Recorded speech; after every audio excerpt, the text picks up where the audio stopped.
প্রতিটা ম্যাচ, প্রতিটা মুহূর্ত, জয়ের উল্লাস, হারের নীরবতা, মাঠের খেলা, টেবিলের খেলা, আবেগ, অ্যাকশন আর বিশ্লেষণ। খেলা যেমন, খবরটাও ঠিক তেমন। গরমাগরম ওয়েলকাম টু স্টার প্লে, সাথে আছি আমি ডায়না জারিন। শুরুতেই শিরোনাম। রাতে অস্ট্রেলিয়া যাচ্ছে টাইগারদের দ্বিতীয় বহর। দেশ ছাড়ার আগে সেন্টার উইকেটে লিটনের ব্যাটিং অনুশীলন, খেলতে পারেন প্রথম টেস্টেই। বাংলাদেশ কি আসলেই সাফের সহজ গ্রুপে পড়েছে, নাকি অপেক্ষা করছে কঠিন পরীক্ষা? অরিজিন ফুটবলারদের নিয়ে চমক দেখাবে শ্রীলঙ্কা। 2034 বিশ্বকাপে খেলার রোডম্যাপ বাংলাদেশের। অনুপ্রেরণা হতে পারে কাবো ভার্দে। লাল সবুজদের লক্ষ্য পূরণের পথ দুইটা।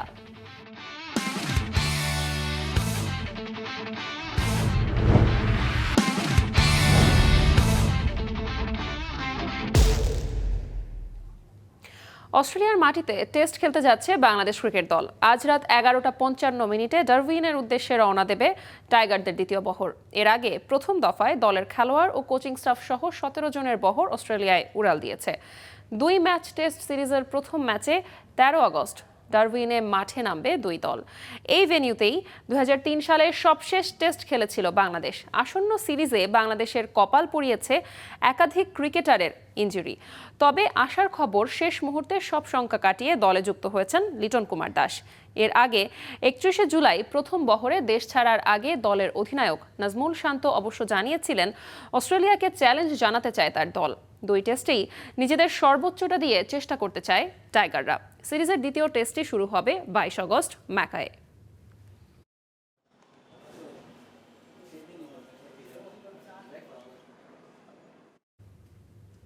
আর কয়েক ঘন্টা পর অস্ট্রেলিয়ার উদ্দেশ্যে উড়াল দেবেন লিটন। সৌম্যরা বিমানবন্দরে আছেন, সহকর্মী রেদওয়ান শাওন সরাসরি চলে যাব তার কাছে।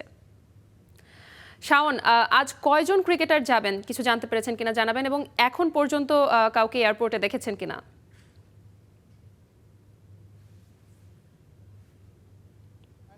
যেটা ফ্লাইটের টাইম সেটা হলো 11:55। স্বাভাবিকভাবেই আসলে 2 ঘন্টা আগে ক্রিকেটাররা এখানে আসেন। গত 31 জুলাই যেটা কথা বলছিলেন, সেখানে আসলে প্রথম যে বহরটা, সেখানে 17 জন staff including player and staff তারা আসলে গিয়েছে। নাজমুল হোসেন শান্ত ছিল সেখানে, মুশফিকুর রহিম ছিল, দলের হেড কোচ ফিল সিমন্স ছিল, একই সাথে ব্যাটিং কোচ আশরাফুল ছিল। আজকের যে পরিস্থিতি, আজকে দেখতে পাচ্ছেন এখন পর্যন্ত আসলে সেভাবে কোনো ক্রিকেটার এখনও বিমানবন্দরে আসেনি। হয়তো বা আরও ঘন্টাখানেক পরে তারা আসা শুরু করবে। বাকি থাকা যে ক্রিকেটাররা, তাদের মধ্যে সবথেকে বড় নাম নিশ্চয়ই লিটন কুমার দাস, যার আসলে প্রথম যে টেস্ট, এই টেস্টে খেলার কথা ছিল না। একটা কাফ ইনজুরির কারণে তিনি দীর্ঘদিন ধরে ভুগছেন, এবং দীর্ঘদিন ধরে তিনি আসলে জিম্বাবুয়ে থেকে শুরু করে বাকি যে সিরিজগুলো রয়েছে দলের সাথে থাকলেও তার আসলে ম্যাচ খেলা হয়নি। এ নিয়ে পরে আমরা যেটা জানতে পারি, তার আসলে যে স্ক্যান রিপোর্ট, সেই স্ক্যান রিপোর্টে একটা ভুল বোঝাবুঝির কারণে লিটনের যে ইনজুরিটা আসলে ফার্দার বেড়েছে, সময় নিয়েছে। যেটা লাকিলি বাংলাদেশ যখন আসলে প্লেয়ারের অভাবে ভুগছে, বিশেষ করে নাহিদ রানার মতো একজন পেসার, তাকে আমরা যখন অস্ট্রেলিয়ার মাটিতে পাবো না, একই সাথে লিটন কুমার দাসের যে ব্যাটিং, তিনি দীর্ঘ সময় ধরে আসলে টেস্টের কথা যদি বলি, তিনি লোয়ার মিডিল অর্ডারে কিংবা মিডিল অর্ডারে যে সাপোর্টটা দিচ্ছেন, তিনি যেভাবে খেলছেন, তার ব্যাটিংটা বাংলাদেশের সব থেকে জরুরি ছিল। এবং লাকিলি লিটন আসলে সেই ইনজুরিটা কাটিয়ে প্রথম টেস্টের জন্য অ্যাভেলেবেল হয়েছে, যেটা বিসিবি থেকে গতকাল আসলে জানানো হয়েছে যে তিনি প্রথম টেস্টের জন্য অ্যাভেলেবেল। এটা বাংলাদেশের জন্য অবশ্যই একটা সুখকর খবর। সে কারণে আজকে যে বলছিলাম, যেটা বিমানবন্দরে যারা আসবে তাদের মধ্যে সবথেকে বড় নাম লিটন কুমার দাস। এরপরে সৌম্য সরকার, যিনি আসলে সবশেষ, আমি যদি ভুল না করি, 2021 সালে ওয়েস্ট ইন্ডিজের বিপক্ষে আসলে টেস্ট খেলেছিলেন। এরপর দীর্ঘ 5 বছর পর আবারও তাকে টেস্টে রাখা হয়েছে, এবং তার কাছ থেকে আসলে প্রত্যাশা থাকবে যে এই যে টেস্ট রয়েছে, অস্ট্রেলিয়ার যে কন্ডিশন রয়েছে, সিমারদের যেখানে আসলে সুবিধাটা ভালো থাকে, সেখানে সৌম্যকে ভালো খেলতে হবে। কারণ সৌম্য পেসারদের বিরুদ্ধে সবসময় ভালো ক্রিকেটটা খেলেন। অস্ট্রেলিয়ায় শান্তও বলেছেন আসলে সৌম্যর কাছ থেকে তার যে এক্সপিরিয়েন্স, সেই এক্সপিরিয়েন্সটা কাজে লাগাতে চায়। এখন দেখার বিষয়, প্রথম টেস্ট যেটা রয়েছে 13 আগস্ট, সেই টেস্টে বাংলাদেশ কেমন করে। এবং এর আগে বাংলাদেশের জন্য অবশ্য প্র্যাকটিসের 6 দিন সুযোগ রয়েছে, একই সাথে একটা 3 দিনের ম্যাচ খেলার সুযোগ রয়েছে। এগুলোর ওপরে কন্ডিশনের সাথে বাংলাদেশ কতটা মানিয়ে নিতে পারে, সেই হিসেবে প্রথম টেস্টের রেজাল্টটা কী হয়, সেটার জন্য তো ডায়না অপেক্ষা করতেই হবে। শাওন, আপনাকে ধন্যবাদ। ইনজুরি থেকে ফিরে আজ প্র্যাকটিস করেছেন লিটন কুমার দাস এবং দলের সাথে আজ দেশও ছাড়ছেন তিনি। যদি মেডিকেল টিমের গ্রিন সিগন্যাল পাওয়া যায় তাহলে প্রথম টেস্টেই মাঠে পাওয়া যাবে তাকে।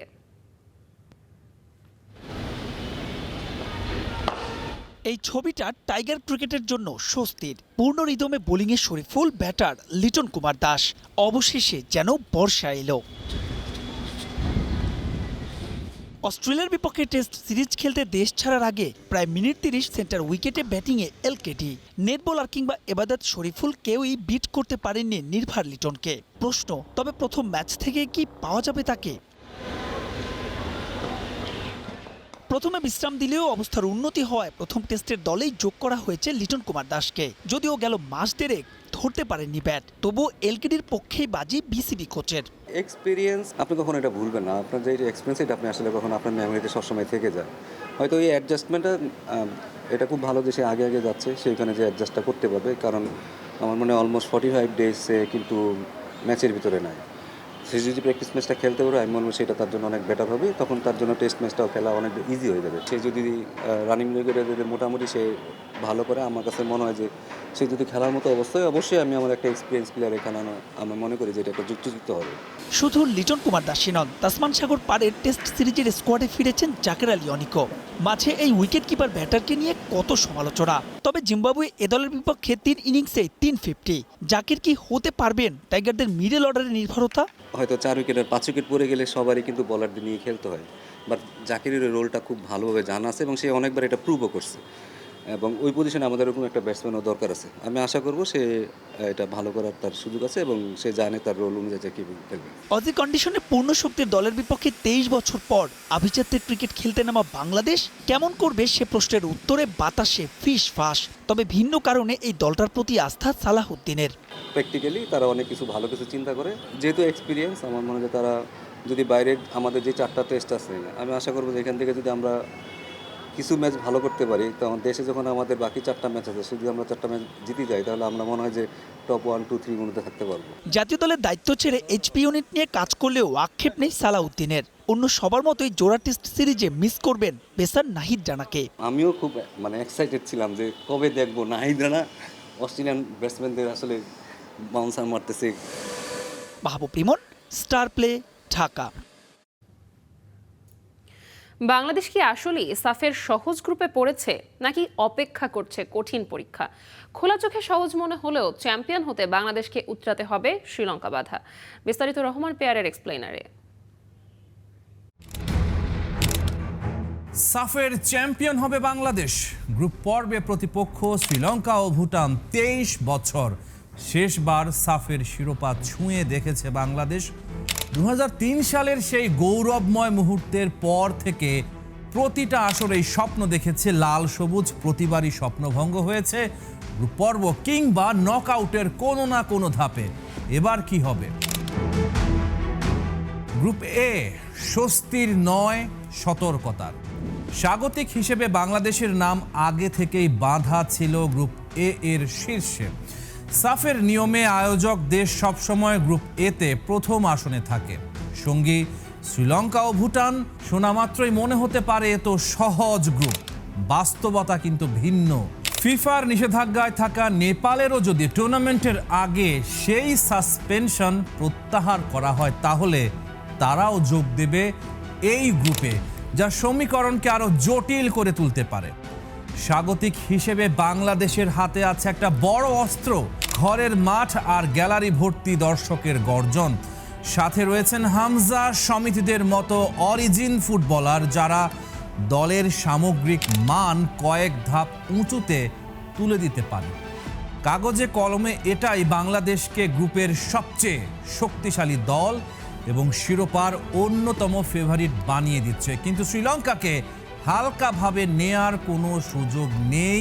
একসময় যাদের সহজ প্রতিপক্ষ ভাবা হতো তারাই এখন নিজেদের ঘুরে দাঁড় করিয়েছে প্রবাসী ফুটবলারদের কাঁধে ভর করে। এশিয়ান কাপ বাছাই পর্বে তাদের পারফরমেন্স সেই বার্তাই দিয়েছে স্পষ্টভাবে।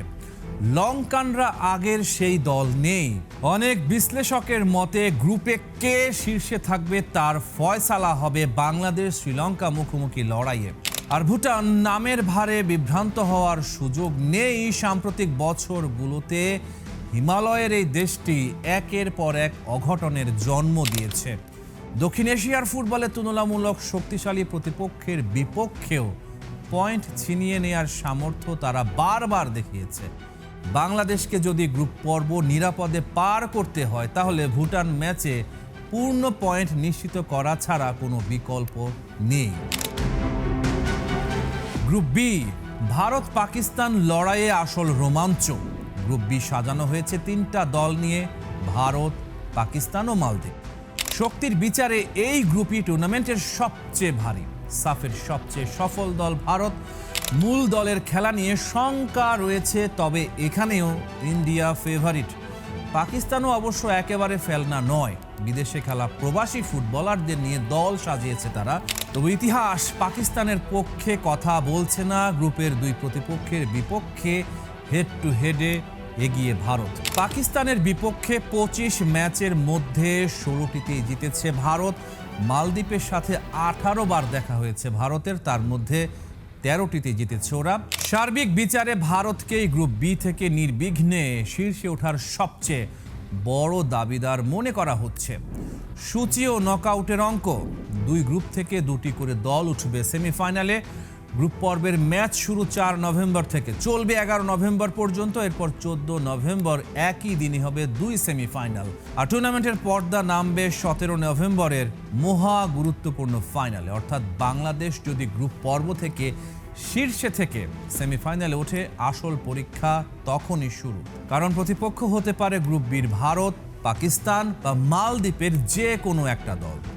বিশেষত সেমিফাইনালে অথবা ফাইনালে ভারতের মতো পরাশক্তির বাধা টপকানো বাংলাদেশের জন্য হবে সবচেয়ে কঠিন ধাপ। হামজা ফ্যাক্টর, হামজা চৌধুরীর অন্তর্ভুক্তি নিয়ে বাংলাদেশের ফুটবল প্রেমীদের মধ্যে উন্মাদনা তুঙ্গে। তারপরই একে একে অরিজিন ফুটবলাররা আসছেন। ফারহান আলী ওয়াহিদ, জায়ান হাকিম, ট্রেভর ইসলামদের অপেক্ষায় বাংলাদেশ। ফুটবল কখনো একক ব্যক্তির খেলা নয়। চাপ সামলে টিকে থাকার জন্য দরকার সম্মিলিত পারফরম্যান্স, ঘরের মাঠ, প্রবাসী তারকাদের সংযোজন আর দর্শক সমর্থন। রূপকথা লেখার সব উপকরণই বাংলাদেশের হাতে থাকবে, কিন্তু শ্রীলঙ্কার চমক, ভুটানের অঘটন প্রবণতা আর নকআউটে ভারত, পাকিস্তান, মালদ্বীপের বাধা। 23 বছরের অপেক্ষার অবসান কি হবে? Rahman pair, star play. 18 জন প্রবাসী ফুটবলার নিয়ে শক্তিশালী দল গড়েছে শ্রীলঙ্কা, যার সুফল তারা পাচ্ছে সাম্প্রতিক পারফরমেন্সেও। সাফ চ্যাম্পিয়নশিপে এই লঙ্কানদের বিপক্ষে লড়তে হবে বাংলাদেশকে। থমাস ডুলির জন্য লঙ্কা পরীক্ষা কি সহজ হবে? বিস্তারিত জানাচ্ছেন ইয়াসির আরাফাত সবুজ। 7 জন নরওয়ে ও সুইডেন থেকে 3 জন করে, অস্ট্রেলিয়া ও জার্মানি থেকে 2 জন করে এবং সুইজারল্যান্ড থেকে 1 জন। ট্রান্সফার মার্কেটের দেয়া তথ্য অনুযায়ী শ্রীলঙ্কা জাতীয় দলের 26 জনের স্কোয়াডের এখন 18 জন ফুটবলারই প্রবাসী খেলছেন। হিসাবটা প্রায় শ্রীলঙ্কা দলের 80% ফুটবলার যাদের জন্ম কিংবা বেড়ে ওঠা শ্রীলঙ্কায় নয়। সাফ চ্যাম্পিয়নশিপের গ্রুপ পর্বে সেই শ্রীলঙ্কার বিপক্ষেই খেলতে হবে বাংলাদেশকে। তাই থমাস ডুলির জন্য এই লঙ্কানরা যে একটা হুমকির নাম তা বলার অপেক্ষা রাখে না। প্রবাসীদের নিয়ে দল গড়ে সম্প্রতি ভালো পারফরমেন্সও করছে শ্রীলঙ্কা, তবে এরপরেও লঙ্কানদের থেকে বাংলাদেশকে এগিয়ে রাখছেন সাবেক ফুটবলাররা। শ্রীলঙ্কাতে অনেকগুলো আপনার প্রবাসী ফুটবলার আছে, তো তাদের জায়গা থেকে বেস্ট আপনার এফোর্টটা দিবে। তো আমার কাছে মনে হয় যে শ্রীলঙ্কার যে প্লেয়ারগুলো আছে তাদের থেকে আমাদের বাংলাদেশে বর্তমান যে স্কোয়াড যেটা আছে সেটা অনেক কোয়ালিটি। তো হোপফুলি আমি ওইখানে বাংলাদেশকে এগিয়ে রাখতে চাই। বাংলাদেশ জাতীয় দলেও এখন অনেক প্রবাসী ফুটবলার খেলছেন, তবে সংখ্যাটা শ্রীলঙ্কার মতো নয়। লাল সবুজের জার্সিতে 6 থেকে 7 জন অরিজিন ফুটবলার নিয়মিত জায়গা করে নিচ্ছেন। খুশির সংবাদ হচ্ছে এই সংখ্যাটা প্রায় দ্বিগুণ হতে যাচ্ছে। ইতিমধ্যেই ফারহান আলী ওয়াহিদের ব্যাপারটা নিশ্চিত করেছে বাফুফে, যাকে সাফ চ্যাম্পিয়নশিপের আগে সেপ্টেম্বরের উইন্ডো থেকেই পাওয়ার কথা, যার অভিষেকটা ইতিমধ্যে ইংলিশ প্রিমিয়ার লিগের ক্লাব ফুলহ্যামের মূল দলেও হয়ে গেছে। এছাড়াও জায়ান হাকিমের কথাও জানিয়েছে বাফুফে, তাকেও সেপ্টেম্বরের উইন্ডোতে পাওয়া না গেলেও নভেম্বরে যে সাফ সেখানে পাওয়ার আশা করছে ফেডারেশন। এই 2 জন তারকা ফুটবলারকে ছাড়াও আরও 3 জন ফুটবলারকে জাতীয় দলে অন্তর্ভুক্তি করার পরিকল্পনা করছে বাফুফে। তাদের প্রোফাইলটা এখন থমাস ডুলির কাছে আছে। উনি যদি আমাকে ক্লিয়ারেন্স দেয় যে হ্যাঁ আমি এদেরকে দেখতে চাই, ইন দ্যাট কেস আমি তাদেরকে ডাকবো সেপ্টেম্বর উইন্ডোর জন্য। সো ফ্রম নাও টিল সাফ 5 জন অরিজিন প্লেয়ার ইনক্লুডিং ফারহানা এবং জায়ান ক্যাম্পে আসবে ইনশাল্লাহ। তারপরে তো কোচের সিদ্ধান্ত। বাট যে প্রোফাইলের প্লেয়ারদের সাথে আমরা কথা বলছি, আমার একটা বিশ্বাস আছে এখান থেকে অ্যাটলিস্ট 4 জন ডেফিনেটলি মেইন ক্যাম্পে যাবে ইনশাল্লাহ। 4 নভেম্বর থেকে শুরু হবে সাফ চ্যাম্পিয়নশিপ। সবকটি ম্যাচই অনুষ্ঠিত হবে ঢাকার জাতীয় স্টেডিয়ামে। বাংলাদেশ এবং শ্রীলঙ্কার হাড্ডাহাড্ডি লড়াই দেখার জন্য যেমন অপেক্ষায় আছে ফুটবল ফ্যানরা, তেমনইভাবে মুখিয়ে থাকার কথা ভারত এবং পাকিস্তানের জমজমাট লড়াইটা দেখার জন্য। কারণ চিরপ্রতিদ্বন্দ্বী এই দুই দেশ যখন মাঠে নামে তখন তাদের মাঠের লড়াইটা ছাপিয়ে চলে যায় রাজনীতিতেও। সব কিছু মিলিয়ে গ্রুপ পর্ব থেকেই সাফের লড়াই দেখার জন্য মুখিয়ে থাকার কথা ফুটবল ফ্যানদের। ইয়াসির আরফাত সবুজ, স্টার প্লে, ঢাকা। 2034 সালে বিশ্বকাপ খেলবে বাংলাদেশ। সামনে সব রোডম্যাপ তৈরি। 182 র্যাঙ্কিংয়ের কাবো ভার্দে বড় উদাহরণ হতে পারে 181 র্যাঙ্কিংয়ের বাংলাদেশের জন্য। উদাহরণ হতে পারে নিউজিল্যান্ড কিংবা উত্তর কোরিয়া। সেই পথে হাঁটতে হলে বাংলাদেশকে বেছে নিতে হবে দুটি পথ। বিস্তারিত মামুনুর রশিদের বিশ্লেষণে।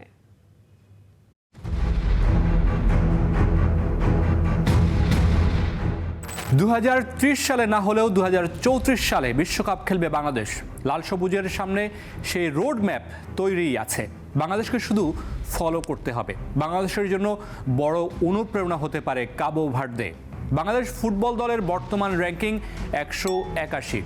যে কাবো ভার্দেকে অনুসরণের কথা বলছি, 2000 সালে তাদের র্যাঙ্কিং ছিল 182। সেখান থেকে কাবো ভার্দের বিশ্বকাপে জায়গা করে নিতে লেগেছে 26 বছর। তাহলে কি বাংলাদেশেরও এতটা সময় লাগবে? একদমই না, কারণ বাংলাদেশের সামনে পথ তৈরি করাই আছে।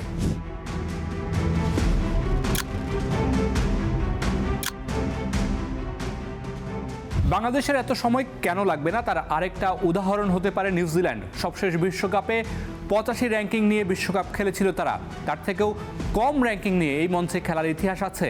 উত্তর কোরিয়া 105 র্যাঙ্কিংয়ের দল হয়েও বিশ্বকাপে জায়গা করে নিয়েছিল 2010 সালে। এবার আসা যাক 8 বছরে কিভাবে বাংলাদেশ বিশ্বকাপের মঞ্চে জায়গা করে নেবে। দুটি পথ বাংলাদেশকে বেছে নিতে হবে, যার একটি বাংলাদেশ ইতিমধ্যে বেছে নিয়েছে। কাবো ভার্দে 26 বছর নয়, বরং মাত্র 10 বছরের পরিকল্পনায় বিশ্বকাপে জায়গা করে নেয়।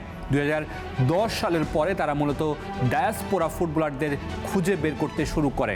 6 লাখ জনগণের দেশ, কিন্তু ইউরোপে তাদের প্রবাসী জনগোষ্ঠী দেশের জনসংখ্যার চেয়েও বেশি। পর্তুগাল, ফ্রান্স, নেদারল্যান্ডস, বেলজিয়াম ও আয়ারল্যান্ডে জন্ম নেওয়া কাবো ভার্দীয় বংশোদ্ভূত ফুটবলারদের জাতীয় দলে ভেড়ায়। অনেকেই ইউরোপের একাডেমিতে বেড়ে ওঠায় তারা আন্তর্জাতিক মানের প্রশিক্ষণ পেয়েছিলেন। 2013 সালের পর থেকে কাবো ভার্দের ফুটবলে আসে টার্নিং পয়েন্ট। আফকন কাপে নিজেদের শক্তিমত্তার জানান দিয়ে আসা শুরু করে তাদের ফুটবলের সোনালী অধ্যায়। বাংলাদেশ ইতিমধ্যেই এই পথে হাঁটছে। সেই 2013 সালে প্রথম অরিজিন ফুটবলার হিসেবে বাংলাদেশের দলে খেলেন জামাল ভুঁইয়া। এরপর খুব বেশি উন্নতি না হলেও ইতিমধ্যে হামজা, সমিত সোমসহ একাধিক অরিজিন ফুটবলার নিয়ে নিজেদের শক্তির জায়গা জানান দিচ্ছে বাংলাদেশ। কাবো ভার্দের জন্য আফকন ছিল, বাংলাদেশের সামনে সাফ আর এএফসি। নভেম্বরের সাফ জয় হতে পারে বাংলাদেশের ফুটবলের সবচেয়ে বড় টার্নিং পয়েন্ট। তবে আরও একটা পথ, যে পথে এখনো অনেকটা পিছিয়ে বাংলাদেশ। কাবো ভার্দে ফিফা ফরওয়ার্ড কর্মসূচির অর্থে একাডেমিক প্রশিক্ষণ কেন্দ্র ও কোচ উন্নয়ন প্রকল্প চালু করেছিল। তরুণ ফুটবলার তৈরির জন্য দীর্ঘমেয়াদী উন্নয়ন কর্মসূচি নিয়েছিল।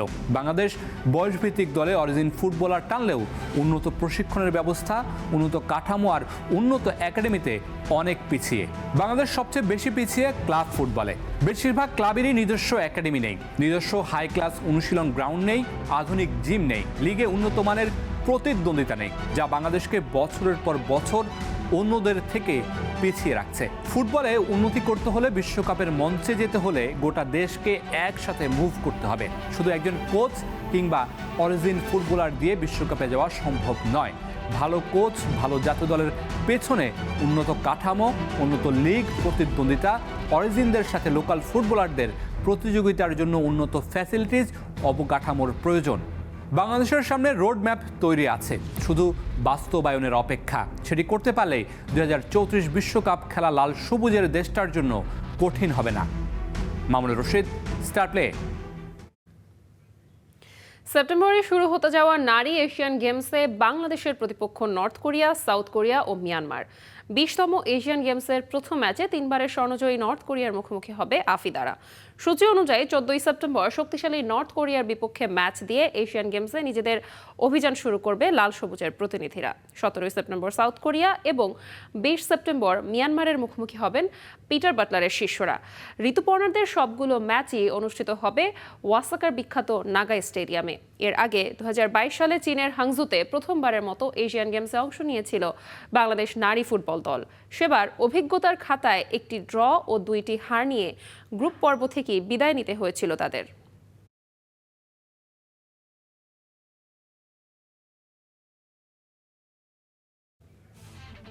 খেলাও থামবে না খবরও, কিন্তু সময় বলছে আজকে এখন থামতে হবে আমাদের। তবে আমরা ফিরবো প্রতিদিন ঠিক দুপুর 1:30 আর রাত 8টায়। Till then stay with Star play.